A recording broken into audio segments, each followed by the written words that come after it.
தமிழ்நாடு முழுக்க இப்போ இருக்கக்கூடிய திமுக அரசு மீது ஒரு கடுமையான கோபம் இருக்கிறது என்பதை காட்டுவதாக உள்ளன. அதனால் அந்த கோபம் அதிருப்தியாக மாறுகிறது. அந்த அதிருப்தி திமுக எதிர்ப்பு வாக்குகளாக மாறுகின்றன. அதனால் இப்போ இருக்கிற திமுக வருகிற தேர்தலில் ஆட்சியை பிடிக்காது அப்படின்னு நான் உறுதியாக நம்புகிறேன். முதல்ல பிரைம் மினிஸ்டர் என்ன பேசினாருங்கிறத பார்க்கலாம். ஓகே, பிரைம் மினிஸ்டர் ரொம்ப முக்கியமான விஷயத்தை சுட்டி காட்டியிருக்கிறார். அது ஒரு குடும்பத்தின் ஆட்சி அப்படிங்கிற ஒரு விஷயம். அவர் என்ன சொல்கிறாருன்னா, ஒரு குடும்பத்தின் ஏடிஎம்மாக தமிழ்நாடு மாறிவிட்டது அப்படிங்கிறார். தேவைப்பட்டப்போ பணத்தை எடுத்துக்கிட்டே இருக்கலாம். அதுக்கான ஒரு குடும்பம் மட்டுமே அதை யூஸ் பண்ணக்கூடிய ஒரு விஷயமாக மாறி இருக்கிறது. ஆனால் தமிழகத்தை பொறுத்தவரை ஒரு குடும்பம் மட்டுமல்ல, எல்லா குடும்பங்களும் கவனிக்கப்பட வேண்டும். எல்லா குடும்பங்களுக்கும் உரிய மரியாதை கிடைக்க வேண்டும்.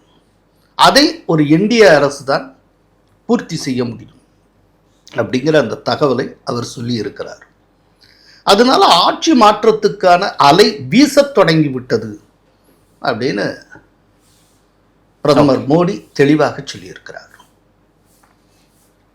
அதாவது பிரைம் மினிஸ்டர் மோடி ஒரு என்டிஏ பொதுக்கூட்டம் அதனால இப்படி பேசுகிறாருன்னு மட்டுமே நம்ம பார்க்க முடியாது. பிரைம் மினிஸ்டருக்கு நிறைய இன்புட்ஸ் கிடைக்கும். ஆக்சுவலாக ஆட்சி மாற்றத்துக்கான அலை வீசத் தொடங்கி விட்டது அப்படின்னு அவர் சொன்னதை ரொம்ப முன்னால், அதாவது கடைசியாக இப்போது அண்மையில் நடந்த சத்தீஸ்கர் தேர்தல் பொதுக்கூட்டத்தோடு நான் ஒப்பிடுறேன். சத்தீஸ்கர் சட்டப்பேரவை தேர்தல் நடைபெற்றது. அந்த தேர்தலுக்கு முன்பாக அந்த பிரச்சார பொதுக்கூட்டம்லாம் நடைபெற்றது. அப்போ பார்த்தீங்கன்னா வந்துட்டு இருந்த அத்தனை கருத்து கணிப்புகள் எல்லாமே மீண்டும் காங்கிரஸ் தான் ஆட்சியை பிடிக்கும், அங்கே பூபேஷ் பாகல் தான் முதல்வராக வருவார் அப்படின்னு தொடர்ந்து கூறிக்கொண்டிருந்தன. எல்லாருக்குமே அப்படி தான் ஒரு இம்ப்ரெஷன். இப்போ நான்லாம் என்னுடைய சேனலில் காங்கிரஸ் வெல்லுவதற்கான சாத்தியம்னா 60% இருக்கிறது அப்படின்னு நானே சொல்லியிருக்கேன். எல்லாருக்கும் அப்படி தான் ஒரு இம்ப்ரெஷன் இருந்தது. அப்போது மோடி அவர்கள் சத்தீஸ்கரில் பேசுகிறப்போ ஒரு விஷயத்தை சொல்லுகிறார். இங்கு ஆட்சி மாறப்போகிறது, அதற்கான அலை வீசத் தொடங்கி விட்டது. இப்போது யார் முதல்வராக இருக்கிறாரோ அவரே கூட அவருடைய தொகுதியில் ஜெயிப்பது கடினம் அப்படின்னார். இப்போ நான்லாம் என்ன நினச்சேன்னா, ஒரு தேர்தல் பிரச்சாரத்துக்காக தன்னுடைய கட்சி தொண்டர்களை உற்சாகப்படுத்துவதற்காக ஒரு ரெட்டாரிக்காக பேசுகிறாரு. ஒரு பொதுக்கூட்டத்தில் ஒரு தலைவனாக இருக்கிறவர் இப்படித்தானே பேச முடியும், இப்படித்தான் அப்படின்னு நினச்சிட்டு இருக்கேன். ஆனால் ஆச்சரியம் என்னன்னா, எல்லா கருத்து கணிப்புகள் அத்தனை எக்ஸிட் போலையும் ஒன்றுமில்லாமல் தவிடுபொடியாக்கி அங்கே மிகப்பெரிய ஒரு வெற்றியை, இமாலய வெற்றியை பிஜேபி பதிவு செய்தது. ஆக்சுவலாக அங்கே காங்கிரஸ் தோற்கும்னு காங்கிரஸ்காரங்க யாருமே எதிர்பார்க்கல, பூபேஷ் பாகல் எதிர்பார்க்கல. இப்போ பிரைம் மினிஸ்டர் சொன்னது போல பூபேஷ் பாகல் ஒன்றும் தோத்துறல, அவர் தொகுதியில் அவர் ஜெயிச்சார், ஆனால் ஆட்சியை இழந்தார். ஸோ ஆட்சியை இழக்கக்கூடிய ஏதோ ஒரு சூழ்நிலை சத்தீஸ்கரில் நிலவுகிறதுங்கிறத பிரைம் மினிஸ்டர் மோடி ரொம்ப கரெக்டாக கெஸ் பண்ணியிருந்தார். இப்போ அதே போல திருச்சியில் அவர் சொல்லுகிறார், ஆட்சிக்கு எதிரான அலை வீசிக்கொண்டிருக்கிறது அப்படின்னு. இந்த ஒரு ஸ்டேட்மெண்ட்டை நீங்கள் லைட்டாகவே எடுத்துக்க முடியாது. ஆக்சுவலாக இதை பிஜேபிக்காரங்க ஏடிஎம்கேக்காரங்க எப்படி எடுத்துக்கிட்டு இருக்காங்களோ, நம்ம கூட்டத்தில் பிரைம் மினிஸ்டர் பேசுகிறப்போ இப்படி தான்ப்பா பேசுவார். ஆனால் நிச்சயமாக சொல்கிறேன், டிஎம்கே இது சீரியஸாக எடுத்துகிட்ருக்கோம். ஏன்னா பிரைம் மினிஸ்டர் பேசினா அந்த இன்புட் எப்படிப்பட்டதுன்னு அவங்களுக்கு தெரியும். டிஎம்கே தலைமை அதை ரொம்ப சீரியஸாக எடுத்துகிட்ருக்கோம். என்ன இப்படி சொல்கிறாரு, அப்படின்னா ஏதோ ஒன்று களமாற்றம் நடந்துகிட்டு இருக்கு அப்படிங்கிற அந்த ஒரு அலர்ட்டுக்கு அவங்க வந்திருப்பாங்கன்னு நினைக்கிறேன். ஆனால் ஒரு சில கருத்து கணிப்புகள் இன்னைக்கு தேர்தல் நடந்தாலும் திமுக வெற்றி பெறுவதற்கான வாய்ப்புகள் இருக்குன்னு தானே சொல்லுங்கள். இப்போ நாங்கள் கருத்து கணிப்பு எடுத்துருவோம், அல்ல நாங்கள் அப்படி சொல்லலையே. நாங்கள் களத்தில் நாங்களும் இருக்கோம். வேறு விதமாகத்தான் கருத்து கணிப்புகள் வருகின்றன. இப்போ கருத்து கணிப்பு முடிவுகளை நம்ம சொல்ல முடியாது. ஆனால் ஒரு உத்தேசமாக உங்களுக்கு ஒன்று சொல்கிறேன். இப்போது தமிழகத்தின் வடக்கு மண்டலத்தில், சென்னை நீங்களாக உள்ள வடக்கு மண்டலத்தில் ஒரு பெரிய வெற்றியை அதிமுக கூட்டணி பெறும். சென்னை நீங்களாக உள்ள வடக்கு மண்டலத்தில் இருக்கக்கூடிய தொகுதிகளில் கிட்டத்தட்ட 70% தொகுதிகளுக்கு மேல் அதிமுக கூட்டணி திட்டவட்டமாக வெற்றி பெறும்.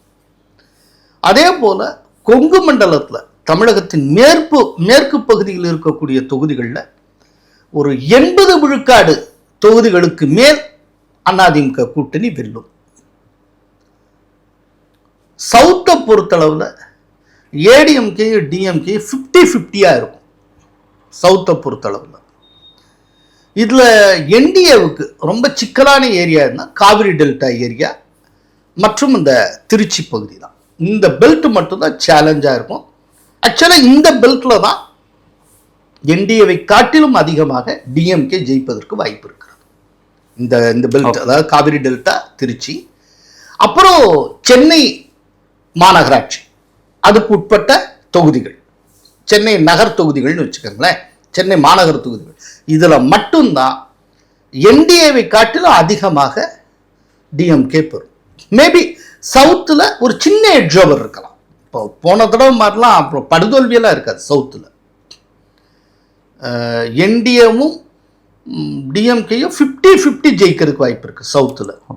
ஒருவேளை என்டிஏ பெறுவதை காட்டிலும் ஒரு 5-6 தொகுதி வேணால் கூடுதலாக பெறலாம், அவ்வளவுதான்.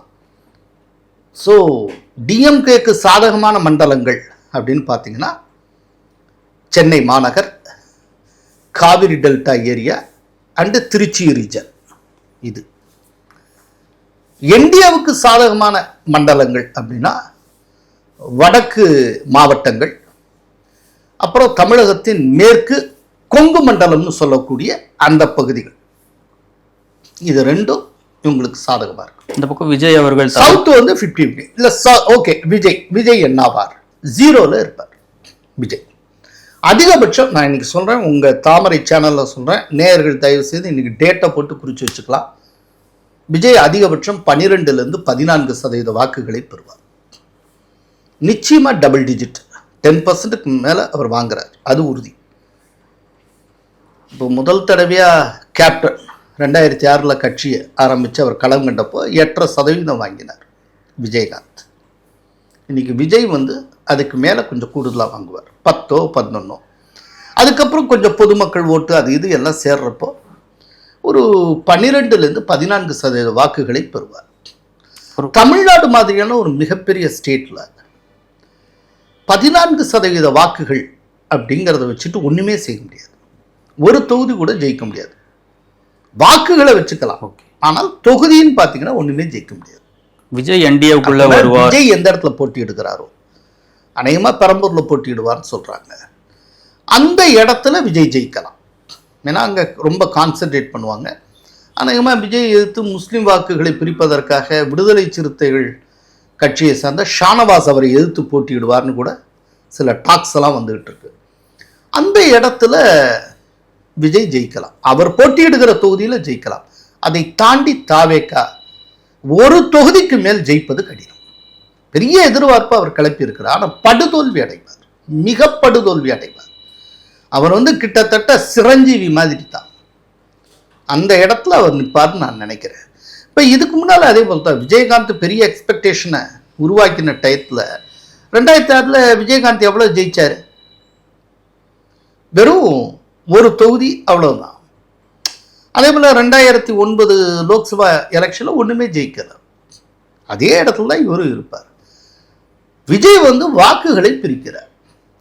அவர் பிரிக்கிற வாக்குகளை என்டிஏவுக்கு நன்மை, டிஎம்கேக்கு தீமை. அது டிஎம்கேக்கு நன்றாக தெரியும். அதனால தான் அவர் கட்சி ஆரம்பித்த முதல் நாளிலிருந்து திமுக தலைவர்கள் விஜயை விமர்சித்து வந்தார்கள். அவர் கட்சி ஆரம்பிக்க போறான்னு தெரிஞ்ச உடனே RS பாரதி என்ன சொன்னார்? இவரெல்லாம் கட்சி இவர் கட்சி ஆரம்பித்து 6 அமாவாசைக்கு தங்குவாரான்னு கேட்டார். ஏன் டிஎம்கே சைட்லேருந்து எதிர்ப்பு குரல் வரணும்? ஏன்னா விஜயினால அவர்கள் பாதிக்கப்படுவார்கள்ங்கிறது அவங்களுக்கு நல்லா தெரியும். என்டிஏவுக்கு ரொம்ப குறைவான பாதிப்பு தான். இப்போ வந்து விஜயுடைய ரசிகர்கள் தாண்டி அந்த ரசிகர்கள் வட்டம், ஏன்னா ரசிகர்கள் வட்டம் அவருக்கு தான் ஓட்டு போடும், அதில் சந்தேகம் இல்லை. அந்த ரசிகர்கள் வட்டத்துக்கு வெளியிலிருந்து விஜய்க்கு ஒரு 100 ஓட்டு வருதுன்னு வைங்க. அந்த 100 ஓட்டில் 80 ஓட்டு திமுகவுடைய ஓட்டார், 20 ஓட்டு என்டிஏவுடைய ஓட்டார். இதுதான் கணக்கு. அதனால விஜயினால டிஎம்கே பாதிக்கப்படுகிறது. இல்ல விஜய் அவர்கள் என்டிஏ கூட்டணிக்குள்ள வருவார் அப்படின்ற பேச்சுவார்த்தைகள்லாம் போயிட்டு இருக்கு இல்ல, ஆந்திராவில இருந்து பேச்சுவார்த்தை நடக்குது. இது நிறைய வதந்தி பொய் எல்லா விஷயம் கலந்துருக்கு. இங்க வந்து சில விஷயங்களை நான் கிளியர் பண்றேன். இல்லை பவன் கல்யாண் வேற முயற்சி மேற்கொள்ளுகிறார், அதெல்லாம் வேற வந்துகிட்டு இருக்கு. நான் பவன் கல்யாண் சாருக்கும் நல்ல ஃப்ரெண்டு. தமிழ்நாடு விஷயங்கள் தொடர்பாக பவன் கல்யாண் தொடர்பு கொள்ளவும் என்கிட்ட ஆலோசனை கலக்கவும் அவர் செய்திருக்கிறார் பல தடவை. கடந்த ஓராண்டாகவே எனக்கு அவருக்கு இடையில் ரொம்ப ஒரு நல்ல ஒரு இது உண்டு, எங்களுக்கு இடையே நல்ல ஃப்ரெண்ட்ஷிப் உண்டு. அடிக்கடி டிஸ்கஸ் பண்ணுவோம், தொடர்ந்து இதெல்லாம் நடந்திருக்கு. இப்போ எனக்கு தெரிய ஒரு உண்மையை சொல்கிறேன். இந்த கரூர் சம்பவத்துக்கு முன்பாக விஜய பவன் கல்யாண் தொடர்பு கொண்டு என்டிஏ வருவது குறித்து பேசி அவராக வாலண்டரியாக, யாரும் டெல்லி இன்ஸ்ட்ரக்ஷன்லாம் இல்லாமல் அவராகவே அவுட் ஆஃப் இஸ் ஓன் இன்ட்ரெஸ்ட்டை அவர் விஜய்கிட்ட பேசினார். அது வரைக்கும் உண்மை. ஆனால் விஜயில் இன்ட்ரெஸ்ட் காட்டலை. அப்போது காரணம் என்ன அப்படின்னா, விஜய் காங்கிரஸை நம்பிக்கிட்டு இருந்தார். காங்கிரஸ் தன் பக்கம் வரும், அப்படி வந்தால் நாம காங்கிரஸ் ஒரு பெரிய டீமாக இருக்கிறதுக்கு வாய்ப்பு இருக்குது அப்படின்னு சொல்லி பவன் கல்யாணுக்கு சரியான ஒரு ரெஸ்பான்ஸ் கொடுக்காமலே இருந்தார். அதுக்கப்புறம் பவன் கல்யாண் அரசியல் தொடர்பாக விஜய்கிட்ட பேசுறதை ட்ராப் பண்ணிட்டார். கிட்டத்தட்ட இல்லவே இல்லைன்னு சொல்லிடலாம். ரைட், இது ஒரு பக்கம். அதே நேரத்தில் இப்போ ரீசெண்டாக ஜெகன்மோகன் ரெட்டி இல்லை திருமணம் ஒன்று சென்னையில் நடந்தது. அதில் ஜெகன்மோகன் ரெட்டியெல்லாம் வந்திருந்தார். அப்போ அதுக்கு விஜய் வந்திருந்தார். அப்போது விஜயும் ஜெகன்மோகன் ரெட்டியும் தனியாக பேசி கொண்டிருந்த போது ஜெகன்மோகன் ரெட்டி சில ஆலோசனைகளை விஜய்க்கு வழங்கினார். நீங்கள் வந்து ஒரு மாநில கட்சியை நடத்திக்கிட்டு இருக்கீங்க, உங்களுடைய பிளே கிரவுண்டுங்கிறது உங்கள் மாநிலம்தான். மாநிலத்தை தாண்டி உங்களுக்கு வெளியில் மற்ற மாநிலங்களில் செல்வாக்கு கிடையாது. உங்களுடைய கட்சி அகில இந்திய கட்சி அல்ல, மாநில கட்சி. அப்படிங்கிறப்ப நீங்கள் மாநில அரசியலை மட்டும் பண்ண வேண்டியதானே. நீங்கள் ஏன் மத்தியில் இருக்கக்கூடிய ஒரு அரசை கடுமையாக விமர்சிக்கிறீங்க? மத்திய அரசு விமர்சித்து ஒரு அரசியல் பண்ணுறது அவ்வளோ விவேகம் கிடையாது. இப்போ உங்கள் மேலே இருக்கிற சிபிஐ வழக்குக்கு அது கூட ஒரு காரணமாக இருக்கலாம். கொஞ்சம் விவேகமாகவும் சாணக்கியமாகவும் நடந்து கொள்ளுங்கள். அதனால் மத்திய அரசோட தேவையில்லாமல் மோதாதீங்க. இப்போ நான் 5 வருஷம் சிஎம்மாக இருந்தேன், மத்திய அரசோட இணக்கமான போக்கத்தான் கடைப்பிடிச்சேன். மோடியோட நான் மோதிக்கிட்டு இருக்கல, என் வேலை அதுவும் இல்லை. ஏன்னா ஆந்திராவில் தான் என்னுடைய எதிரிகள் இருக்காங்க. சந்திரபாபு நாயுடு தான் என்னுடைய அரசியல் எதிரி. அவரை எதிர்த்து அரசியல் பண்ணுறது தான் என் வேலை, என்னை எதிர்த்து அரசியல் பண்ணுறது அவருடைய வேலை. தமிழகம் வேற, ஆந்திரா வேற. தமிழகத்தில் திமுக மத்திய அரசை எதிர்த்து அரசியல் பண்ணிக்கிட்டு இருக்காங்க. அது சக்சஸ் மாடலாக தான் இங்கே இருக்கு. சரி, அது டிஎம்கேக்கு சக்ஸஸ் மாடலாக இருக்குது. இவங்க டிஎம்கே எதிர்த்து அரசியல் பண்ணுறாங்க. இதில் வந்து டிஎம்கே தான் உங்களுடைய அரசியல் எதிரின்னா நீங்கள் டிஎம்கே எதிர்த்து பண்ணுங்கள். தேவையில்லாமல் எதுக்கு மத்திய அரசு எதிர்த்து ஒரே நேரத்தில் 2 எதிரிகளை துரத்திட்டு போகிறீங்க? நீங்கள் ஒரே நேரத்தில் 2 குதிரையில் சவாரினா ஒரு முயலை கூட பிடிக்க முடியாது அப்படின்னு ஜெகன்மோகன் ரெட்டி அட்வைஸ் பண்ணியிருக்காரு. இந்த கான்டெக்ட்ஸில் தான் விஜய் வந்து பவனை தொடர்பு கொண்டார். நல்லா புரிஞ்சுக்கணும், இந்த தடவை பவனை தொடர்பு கொண்ட விஜய் தான், விஜயை பவனை தொடர்பு கொள்ளல. ஸோ பவனை விஜய் தொடர்பு கொண்டார். என்டிஏவுக்குள் வருகிற சாத்தியங்கள் குறித்து அவர் பேசியிருக்கிறார். ஆனால் என்டிஏ சைடில் என்னன்னா 2 விதமான ஸ்கூல் ஆஃப் தாட் இருக்கு. ஒன்று, விஜயை என்டிஏவுக்குள்ளே கொண்டு வரலாமா, இது ஒன்று. இரண்டாவது, விஜய் என்டிஏவுக்குள் வருவதை காட்டிலும் வெளியில் இருப்பது தான் என்டிஏவுக்கு நல்லது அப்படிங்கிற ஒரு தாட்டும் இருக்கு. அது என்ன அப்படின்னா, இப்போ விஜய் வந்து வெளியில் இருக்கிறப்போ அவரை நோக்கி ஓரளவு சிறுபான்மையினர் செல்வதற்கு வாய்ப்பு இருக்கிறது. கிறிஸ்தவர்கள் அவருக்கு வாக்களிப்பாங்க, முஸ்லீம்ஸும் கூட அவருக்கு வாக்களிக்கலாம். குறிப்பாக இஸ்லாமிய பெண்கள், 18லேருந்து 40 வயதுக்கு உட்பட்ட இஸ்லாமிய பெண்கள் அவருக்கு பெருமளவில் வாக்களிக்க வாய்ப்பு இருக்குது. அதை நாங்கள் கருத்து கணிப்புலேயே நாங்கள் கண்டுபிடிச்சிருக்கோம். இப்போ 1000 விளக்கு தொகுதியில் நாங்கள் எடுத்த சர்வேல அது வெளிப்படையாக தெரியுது. இவ்வளவும் இருக்குது. இப்போ இந்த வாக்குகள்லாம் விஜய் மட்டும் இல்லைன்னா யாருக்கு போயிருக்கும்? இந்த கிறிஸ்தவ ஓட்டோ முஸ்லிம்ஸ் ஓட்டோ. இப்போ இப்போ விஜய் இல்லைன்னா இந்த ஓட்டு யாருக்கு போயிருக்கும்? டிஎம்கேக்கு தான் விழுந்திருக்கும். சரியா? அப்படின்னா டிஎம்கேக்கு போகக்கூடிய இந்த வாக்குகள் தான் விஜய்க்கு போகிறது ஓரளவு. சரியா? இப்போ விஜய் வந்து பிஜேபியும் இடம்பெற்றிருக்கக்கூடிய என்டிஏவுக்குள்ள வர்றார் அப்படின்னா இப்ப விஜயை நோக்கி வந்த சிறுபான்மையின ஓட்டு திரும்பவும் டிஎம்கேக்கு போயிடும். அதனால டிஎம்கே பலம் பெறும், நன்மை பெறும். அதனால விஜய் என்டிஏவுக்குள் வராமல் வெளியில் இருப்பதுதான் நமக்கு நல்லது. ஓட்டை பிரிக்கிறதுக்கு அவர் வேணும், அவர் உள்ள வந்துட்டால் சிக்கல் அப்படின்னு ஒரு ஸ்கூல் ஆஃப் தாட் இருக்கு. இந்த ரெண்டு விதமான சிந்தனை இருக்கு. அதனால என்டிஏல வந்து விஜய் வரணும் யாரும் அவசரப்படாத. இப்போ அவங்க என்டிஏ சைடில் நடத்தி இருக்கக்கூடிய இன்டர்னல் சர்வே, அப்புறம் எடப்பாடி பழனிசாமி அவர்கள் ஹைதராபாத்தை சேர்ந்த ஒரு முக்கியமான ஸ்ட்ராட்டஜிஸ்ட் மூலமாக அவர் தொடர்ந்து நடத்தி கொண்டிருக்கக்கூடிய இன்டர்னல் சர்வேஸ், இது எல்லாமே ஒரு விஷயத்தை சுட்டி காட்டுகின்றன. என்னன்னா என்டிஏவுக்கு திட்டவட்டமான ஒரு வெற்றி இருக்கிறது. இப்போ இருக்கிற சூழ்நிலையை என்டிஏ ஆட்சியை அமைத்து விடும் அப்படிங்கிற ஒரு சூழ்நிலை தெரிகிறது. கிட்டத்தட்ட அவங்க எடுத்திருக்கக்கூடிய சர்வேப்படியே ஒரு 133லேருந்து 150 தொகுதிகள் வரை என்டிஏ வெல்லுவதற்கு சாத்தியம் உண்டு. விஜய் வராம கண்டுபிடிச்சிருக்காங்க. இந்த மாதிரி இருக்கு. அப்படிங்கிறப்போ என்டிஏவுக்கு விஜய் தேவையில்லை, விஜய்க்குத்தான் என்டிஏ தேவை. சரி, விஜய்க்கு ஏன் என்டிஏ தேவைப்படுகிறது? அது ஒரு கேள்வி இருக்கு. விஜய் கடந்த 2 மாநில மாநாட்டில் கூவி என்னோட கூட்டணிக்கு வாருங்கள், ஆட்சியில் பங்கு தருகிறேன், அதிகாரத்தில் பங்கு தருகிறேன் அழைத்து பார்த்திருக்கிறார். பெரிய பெரிய கூட்டத்தெல்லாம் காட்டியிருக்கிறார். ஆனால் அவரை நம்பி அவருடைய கூட்டணியில் சேருவதற்கு சிறிய கட்சிகள் கூட தயாராக இல்லை, மிகச்சிறிய கட்சிகள் கூட தயாராக இல்லை. அப்படிங்கிறப்ப விஜய் இன்றைக்கு தனிமரமாக இருக்கிறார், ஒற்றை மனிதனாக இருக்கிறார். தமிழ்நாடு ஹிஸ்டரியில் கூட்டணி அமைக்காமல் எவரும் வென்றதே கிடையாது, 2016 தவிர. அப்படிங்கிறப்போ இது ஒரு பெரிய ரிஸ்க் எடுத்திருக்கார் விஜய். அவர் வந்து மலையா நம்பிக்கிட்டு இருந்தது காங்கிரஸ், ஆனால் காங்கிரஸ் காலை வாரி விட்டது. இது அவர் எதிர்பார்க்கிறார். பட் காங்கிரஸை நம்பினது அவருடைய தவறு. காங்கிரஸை நம்பி அரசியல் செஞ்சவங்க யாருமே உருப்பிட்டது கிடையாது. அது அவர் அத்தகைய ஒரு தவறை செய்தார். இப்போ என்ன பண்றதுன்னு தெரியல, மீள முடியாத ஒரு சிக்கல். அவர் முதல் தேர்தலே வெறும் வாக்கு சதவீதத்தை மட்டும் பெற்று ஒரு தொகுதி கூட ஜெயிக்கல, இல்லாட்டி ஒரே ஒரு தொகுதியில் ஜெயிச்சார்னா அப்போ அவருடைய உயரம் என்னன்னு எல்லாருக்கும் தெரிஞ்சிடும். இன்னைக்கு வந்து விஜயை காட்டிலும் விஜயனுடைய ரசிகர்களுக்கு பெரிய கனவு இருக்கிறது. விஜயை காட்டிலும் அவங்க ரசிகர்களுக்கு தான் மிகப்பெரிய கனவு இருக்கிறது. சினிமாவில் வர்ற மாதிரி அடுத்தாப்புல அப்படியே ஜம்ப் பண்ணி அவர் முதல்வர் சிம்மாசனத்தில் உட்கார்ந்து விடுவார் அப்படிங்கிற அந்த கற்பனையில மிதந்துகிட்டு இருக்காங்க. இவ்வளவு பயங்கரமா கற்பனையில மிதந்துகிட்டு இருக்கிறப்போ வெறும் ஒரு தொகுதியில் அவர் ஜெயிக்கிறார்னா என்ன ஆகும்? அதுக்கப்புறம் விஜயனுடைய பொலிட்டிக்கல் லைஃப் என்ன, அரசியல் வாழ்க்கை, இதெல்லாம் பார்த்து தான் பயந்து விஜய் வந்து என்டிஏவுக்குள் வர வேண்டும் என்று நினைக்கிறார்.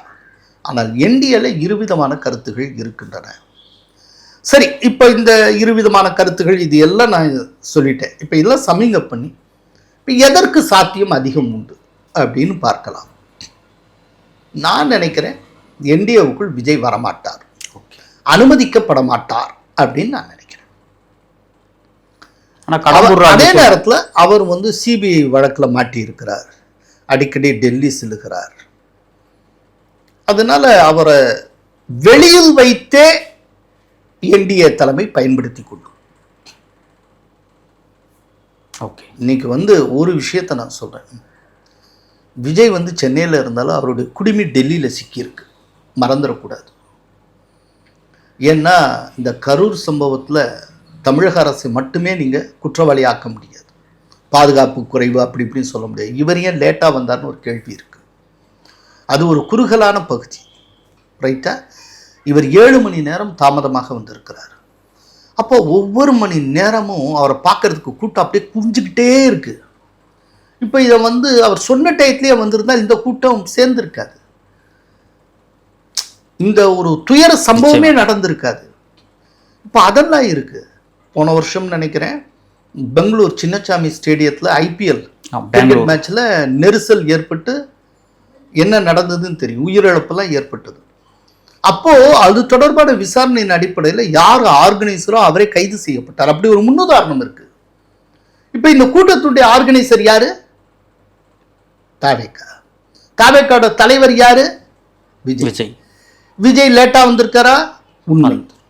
அப்படிங்கிறப்போ விஜய் இந்த கேஸ்ல தப்பிக்கிறதே கஷ்டம். அவர் உள்ள போறதுக்கு நிறைய வாய்ப்புகள் உண்டு. நீங்க அதாவது கட்சி பாகுபாடு, மத்திய அரசுக்கு இவரை பிடிக்கும் பிடிக்காது, இதெல்லாம் தாண்டி ரொம்ப ஒரு ஜெனுயின் இதில் பார்த்தாலே விஜய் மேல ஒரு அஃபென்ஸை நீங்க ஃப்ரேம் பண்ண முடியும். ஸோ விஜய் ஒரு தண்டனை பெறத்தக்க ஒரு குற்றச் செயலில் தன்னையும் அறியாமல் ஈடுபட்டு இருக்கிறார். அறிந்தே செய்தார் நான் சொல்ல, தன்னையும் அறியாமல் ஈடுபட்டு இருக்கிறார். கொஞ்சம் யோசிச்சு பாருங்க. தாவேக்காவை பொறுத்தளவுல விஜய் தான் தாவேக்கா, தாவேக்கா தான் விஜய். தாவேக்கால இருந்து விஜயை மைனஸ் பண்ணிட்டா அந்த கட்சி என்ன ஆகும்? கேள்விக்குறி. என்ன ஆகும்? அவ்வளவுதான், முடிஞ்சு போச்சு. இப்போ வெளியில இருந்து அரசியல் பண்ண வேண்டியவர் அவர் திடீர்னு சிறை தண்டனை விட்டு உள்ள போயிட்டார்னா இந்த கட்சியை யாருன்றது, இந்த கட்சியோட கதி என்ன ஆகும்? கொஞ்சம் யோசிச்சு பாருங்க. நீதிமன்றத்தினுடைய மேற்பார்வை, அதாவது உச்ச நீதிமன்றம் கொடுத்திருக்க தீர்ப்பின்படி உச்ச நீதிமன்றம் முன்னாள் நீதிபதியுடைய மேற்பார்வையில் இதெல்லாம் நடந்துட்டு இருக்கு. ஆனா இதுக்கெல்லாம் சாத்தியங்கள் உண்டுன்னு நான் சொல்றேன். பாசிபிலிட்டிஸை பற்றி ஒரு அரசியல் விமர்சகனா என்னுடைய பார்வையை முன்வைக்கிறேன். ஏன்னா இது ஒரு கிளியர் கட் கேஸ், அதை மறந்துடக்கூடாது. அப்படிங்கிறப்போ அவருக்கு நிறைய தேவை இருக்கு. இன்னைக்கு பாருங்க, ஒரு மோசமான இடியாப்ப சிக்கல்ல விஜய் மாட்டி கொண்டு இருக்கிறார். ஒரு பக்கத்துல இறுக்கி பிடிக்கக்கூடிய CBI, இன்னொரு பக்கம் 500 ரூபாய் முதலீடு போட்டு எடுக்கப்பட்ட ஜனநாயகன் படம் அம்போன்னு அப்படியே நிற்குது. அவரை நம்பி 500 கோடி போட்டு எடுத்திருக்காங்க. அந்த படத்தினுடைய கதி என்னன்னு தெரியல. அமேசான் இன்னைக்கு ரத்து பண்ணியிருக்காங்க. ரைட்டு, அது வேற. நீங்க கூடுதல் தகவல் வேற சொல்லுங்க. இந்த சூழ்நிலை. மூணாவது, இவர் எதிர்பார்த்த மாதிரி இவர் கட்சியோட கூட்டணி வைக்க ஒரு கட்சியும் இல்லை, தனிமரமா இருக்கார். அரசியல் ரீதியா ஐசோலேட்டட். திரைப்படம்னு எடுத்துக்கிட்டீங்கன்னா திரை உலகம் எடுத்துட்ட ஜனநாயகன் கிரைசிஸ், இதை தாண்டி கரூர் கிரைசிஸ், இந்த முக்கோண சிக்கல்ல இவர் மாட்டிக்கிட்டு இருக்காரு. இப்போ இந்த 3லேருந்து சேஃபா வெளியில வரணும்னா அவருக்கு இருக்கிற ஒரே ஒரு வழி மோடியினுடைய கடைக்கன் பார்வை மட்டும்தான், வேற ஒண்ணுமே கிடையாது. பிராக்டிகலா பாருங்க. மோடி என்ன சொல்றாரோ விஜய் கேட்கணும். அப்படின்னா விஜய் என்டிஓக்குள்ள வர்றாரோ இல்லையோ எனக்கு தெரியாது. ஆனால் விஜய் எடுக்கிற எந்த ஒரு முடிவும் விஜயனுடைய முடிவு கிடையாதுங்க. அது நம்பர் 2 எடுக்கிற முடிவா தான் இருக்கும். நீங்க விஜய் முடிவு எடுத்தான்னு புரிஞ்சுக்கிட்டே போவீங்க. அதாவது திரைக்கு பின்னால் இருக்கிற சூத்திரதாரி யாருடைய கண்களுக்கும் தெரிய மாட்டார். மேடையில் இருக்கிற நடிகர்கள் மட்டுமே அறியப்படுவார்கள். இன்னைக்கு என்னன்னா, விஜய் இப்போ அரசியல்ங்கிற மேடையில நடித்து கொண்டு இருக்கிற, இப்பவும் திரும்ப நடிகன் ஆயிட்டார். அவரை இயக்கிக்கிட்டு இருக்கிறது டெல்லியில இருந்து நம்பர் 2. இப்ப உண்மையில அந்த இடத்துல இருக்கு. இன்னைக்கு நான் சொன்ன இந்த கிரைசிஸ்லாம் யோசிச்சு பாருங்க. இதுலேருந்து வெளியில வரணும்னா வேற எப்படி முடியும்? மோடியை அண்டினா தான் முடியும். வேற என்ன இருக்கு உங்களுக்கு? விஜய் ஒரு சினிமாத்தனமான கற்பனையில அரசியலுக்கு வந்தார். ஒரு டூயட் சிங், ஒரு டூயட் சாங் பாடி முடிக்கிறதுக்குள்ள சாதாரண ஒருத்தனா இருக்க பெரும் பணக்காரன் ஆவான்ல, சாதாரண மனிதனா இருக்க திடீர்னு ஒரு பெரிய அரசியல் தலைவரா CM ஆயிடுவான்ல, அந்த மாதிரிலாம் நினைச்சிட்டு அவர் வந்துட்டாரு. அந்த மாதிரி. ஆனா இன்னைக்கு யதார்த்தம், கலை யதார்த்தம் கம்ப்ளீட்டா வேறையா இருக்கு. இந்த ஒரு குரூரமான யதார்த்தத்தை அவர் எதிர்பார்க்கல, அவருக்கு தெரியவும் தெரியாது. இன்னொன்னு, அவருக்கான ஆபத்துங்கிறது வேற யார்கிட்டேருந்தும் இல்லை. அவரை சுத்தி சில மோசமான அட்வைசர்ஸ் இருக்காங்க, பேரெல்லாம் வேண்டாம். ஓகே. அந்த அட்வைசர்ஸுடைய பேச்சை கேட்டுட்டு நடக்கிற வரைக்கும் விஜய் அரசியல் ரீதியாக உருப்படுவது மிக கடினம். என்னென்ன செய்தால் விஜய் திட்டவட்டமாக தோற்பாரோ அதையெல்லாம் ஆலோசனைகளாக வழங்கி கொண்டிருக்கிறார்கள். அதனால பட் எல்லோருமே பட்டு திருந்துவாங்கல்ல. அனுபவம் ஒரு பெரிய ஆசானாக ஒவ்வொருத்தருக்கும் இருக்கும். ஒவ்வொருவர் வாழ்க்கையிலும் அனுபவத்தை காட்டிலும் விஞ்சிய ஆசான் எதுவும் கிடையாது. அதனால அவருக்கு கிடைக்கக்கூடிய அனுபவங்கள் இதெல்லாம் சார்ந்து கொஞ்சம் முதிர்ச்சி பெற்ற விஜய் எதிர்காலத்தில் வரக்கூடும்னு நான் எதிர்பார்க்கிறேன். பட் இன்னைக்கு இருக்கிற விஜய் அவர் எந்த முடிவு எடுத்தாலும் அந்த முடிவு டெல்லியிலிருந்து எடுக்கப்பட்ட முடிவாக இருக்கும். நம்பர் 2 எடுக்கப்பட்ட முடிவாக இருக்கும்.